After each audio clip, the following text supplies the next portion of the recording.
People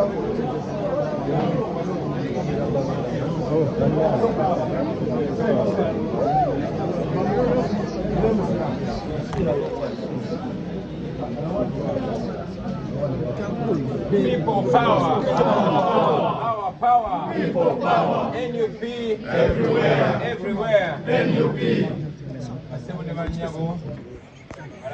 I greet you all, ladies and gentlemen, in the Almighty's name. I'm sure many of you have already received the terrible news.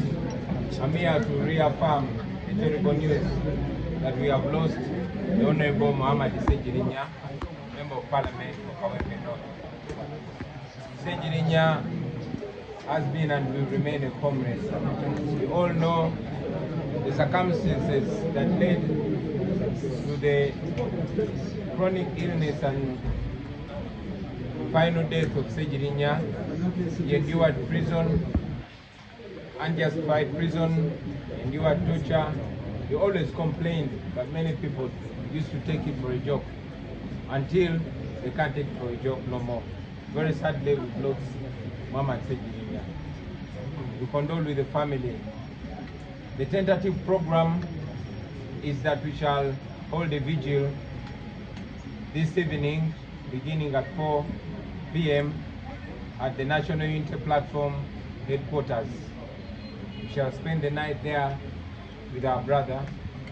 Tomorrow, Segirinya will be honored in the Parliament of Uganda, and we shall also proceed in the afternoon to hold prayers for him at Mbogo Mosque. Thereafter, we'll take his body to his home. Burial will be tentatively Sunday in Masaka, as requested by family. We understand that Muhammad Segirinya is a Muslim. He was a devoted Muslim, and we respect the Muslim religion. However, his family has requested the leaders of his religion to allow his relatives, brothers and sisters, to fly into the country, and many of them are flying in on Saturday. That is why they've requested that we bury Segirinya on Sunday. Basebo ne banyabo, kitalo nnyo kitalo ddala.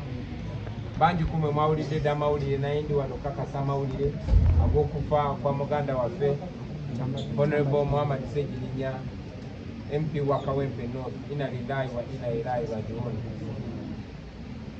Segirinya mwena abasinga mwalaba ebyetoolebwa kukwatibwa kwe, kutulugunyizibwa oluvannyuma okufa kwe. Yakukulumanga yimulugunyanga ebiseera bingi, naye kubanga yali musaazi bantu bangi balowoozanga Segirinya yalinga mu kusaaga, naye ffenna tulaba embeera gy'ayitamu emaliza gemuse. Kitalo nnyo, kitalo ddala. Ebyokuziika kwa Segirinya sofa biyimiridde bwe biti.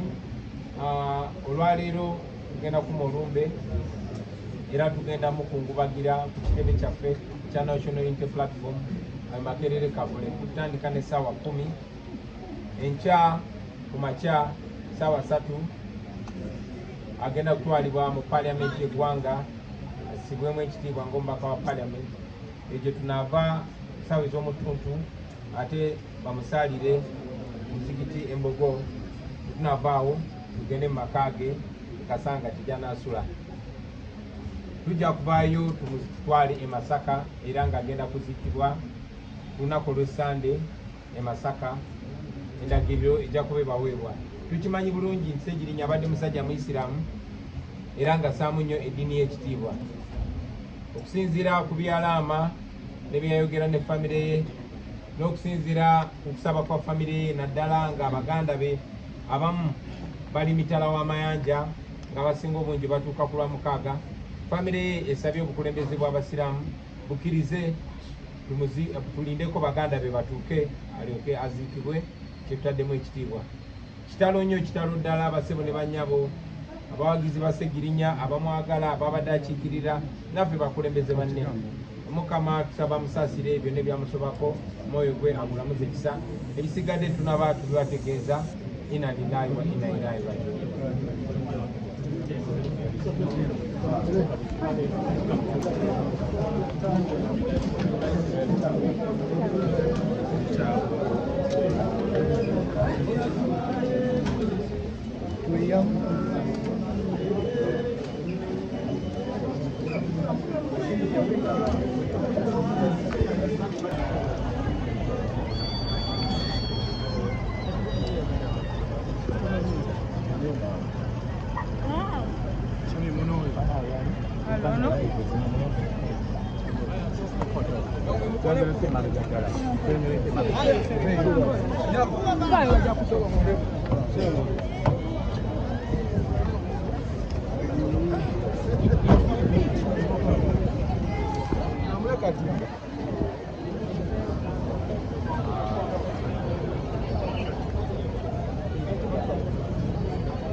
Segirinya has been and will remain a comrade. We all know the circumstances that led to the chronic illness and final death of Segirinya. He endured prison, unjustified prison, endured torture. He always complained, but many people used to take it for a joke until they can't take it for a joke no more. Very sadly, we've lost Mama Segirinya. We condole with the family. The tentative program is that we shall hold a vigil this evening, beginning at 4 p.m. at the National Unity Platform headquarters. We shall spend the night there with our brother. Tomorrow, Segirinya will be honored in the Parliament of Uganda, and we shall also proceed in the afternoon to hold prayers for him at Mbogo Mosque. Thereafter, we'll take his body to his home. Burial will be tentatively Sunday in Masaka, as requested by family. We understand that Muhammad Segirinya is a Muslim. He was a devoted Muslim, and we respect the Muslim religion. However, his family has requested the leaders of his religion to allow his relatives, brothers and sisters, to fly into the country, and many of them are flying in on Saturday. That is why they've requested that we bury Segirinya on Sunday. Basebo ne banyabo, kitalo nnyo kitalo ddala. Bangi kumwe mwawulidde dda amawulire, naye ndi wano kakasa amawulire ag'okufa kwa muganda waffe Honorable Muhammad Segirinya, MP wa Kawempe North. Inna lillahi wa inna ilaihi raji'un. Segirinya mwenna abasinga mwalaba ebyetoolebwa kukwatibwa kwe, kutulugunyizibwa oluvannyuma okufa kwe. Yakukulumanga yimulugunyanga ebiseera bingi, naye kubanga yali musaazi, bantu bangi balowoozanga Segirinya yalinga mu kusaaga, naye ffenna tulaba embeera gy'ayitamu emaliza gemuse. Kitalo nnyo, kitalo ddala. Ebyokuziika kwa Segirinya sofa biyimiridde bwe biti. Olwaleero tugenda kumulumbe era tugenda mukungubagira ku kitebe kyaffe kya National Unity Platform Makerere Kabule. Tutandika ne ssaawa 10 enkya, ku makya ssaawa 3 agenda kutwalibwa mu Parliament y'eggwanga assibwemu ekitiibwa ng'omubaka wa parliament. Egyo tunaava ssaawa ez'omutuntu ate bamusaalire muzigiti Embogo.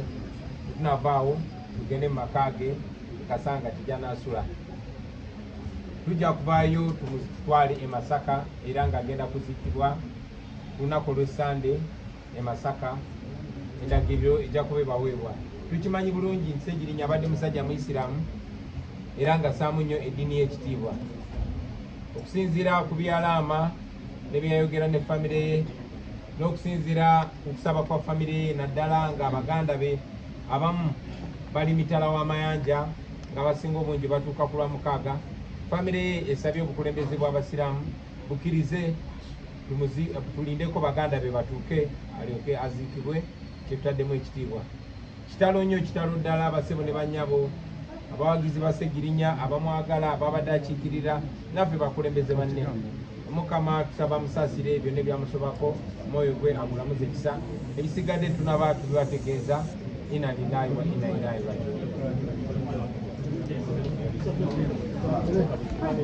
raji'un.